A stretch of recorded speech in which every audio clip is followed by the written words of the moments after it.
اس کے برعکس ایک دوسری طرح کی مثال جہاں کچھ صبر کی کمی پائی گئی، اور وہ مثال ہے یونس علیہ السلام کی. وَذَنُّونِ، اور ذنون مچھلی والا پیار سے کہا گیا ہے، جیسے ابو ہریرہ کو بلی کا باپ.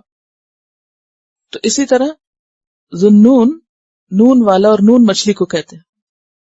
ہماری زبان میں تو مچھلی والا اس کو کہتے ہیں جو مچھلی بیچے، لیکن ان کا کوئی کاروبار یا پیشہ نہیں تھا مچھلی بیچنا، وہ مچھلی کے پیٹ میں چلے گئے. یونس علیہ السلام کا لقب ہے یہ، پیشہ نہیں. وَذَنُّونِ إِذْ ذَهَبَ مُغَاضِبًا، جب وہ چلا گیا بہت غضبناک ہو کر.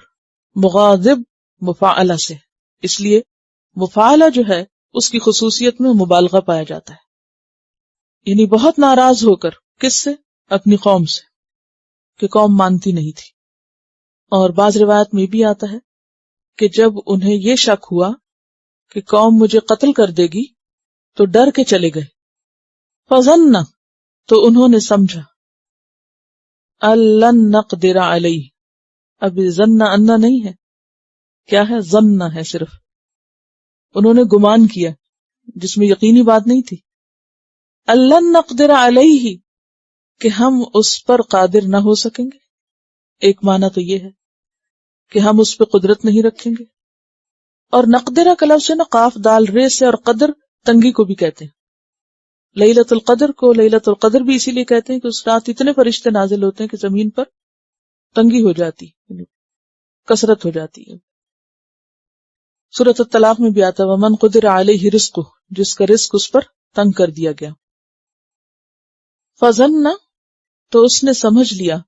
لن نقدر علیہ، یا اس نے سمجھا کہ ہم نہیں قدرت رکھتے اس پر، یا یہ کہ ہم نہیں تنگی کر سکتے اس پر، یعنی پکڑ نہیں سکتے اس کو. فنادى فی الظلمات، تو اس نے پکارا اندھیروں میں. ظلمات ظلمت کی جمع، ظلمت اندھیرے کو کہتے ہیں، اور مراد ہے یہاں مچھلی کا پیٹ. آپ کو معلوم ہے کہ سورۃ یونس میں آپ تفصیل کچھ پڑھ بھی چکے ہیں کہ یونس علیہ السلام جب قوم سے ناراض ہو کر، قوم کو چھوڑ کر، بستی کو چھوڑ کر نکل چلے، تو پھر چلتے چلے گئے حتیٰ کہ سمندر کے کنارے پہنچ گئے. وہاں سے ایک دیکھا کہ کوئی کشتی جا رہی، اس پر بیٹھ گئے کہ جہاں یہ جاتی میں بھی وہیں چلا جاؤں گا. ایسا ہوتا ہے نا بعض اوقات انسان کسی سے ناراض ہو تو پھر کیا کرتا ہے، پھر وہ سوچتا نہیں کہ مجھے اب کرنا کیا ہے، بس جو سامنے آ گیا انسان کرتا چلا جاتا. تو ہوا یہ کہ کشتی جو تھی آگے جا کر ڈولنے لگی. تو ملاح نے کہا کہ کشتی کا وزن زیادہ ہو گیا، کسی ایک شخص کو نکالنا پڑے گا. اب وہ واپس کنارے تک آنا تو بہت مشکل تھا. بہرحال کون تیار ہو؟ کوئی بھی نہیں سمندر میں کودنے کو تیار. اس نے کہا اگر نہیں کوئی ایک نکلے گا تو سب ڈوبیں گے. اب سب آپس میں سوچنے لگے کہ کس کو نکالا جائے. قرہ اندازی ہوئی. فساہم فکان من المدحدین، قرہ آپ کے نام نکلا اور آپ کو اٹھا کے سمندر میں پھینک دیا. جو ہی پھینکا گیا تو مچھلی نے آ کے آپ کو نگل لیا، اور نگلتے ہی وہ سمندر کی تہوں میں چلی گئی. تو ایک تو مچھلی کے پیٹ کا اندھیرا، اوپر سے سمندر کی تاریکی، اوپر سے رات کا اندھیرا، اور اوپر سے غم کا اندھیرا. تو فنادى فی الظلمات، ان سارے اندھیروں میں پکار اٹھے اللہ الہ الا انت، کہ نہیں کوئی الہ مگر تو ہی. سبحانک، پاک ہے تو.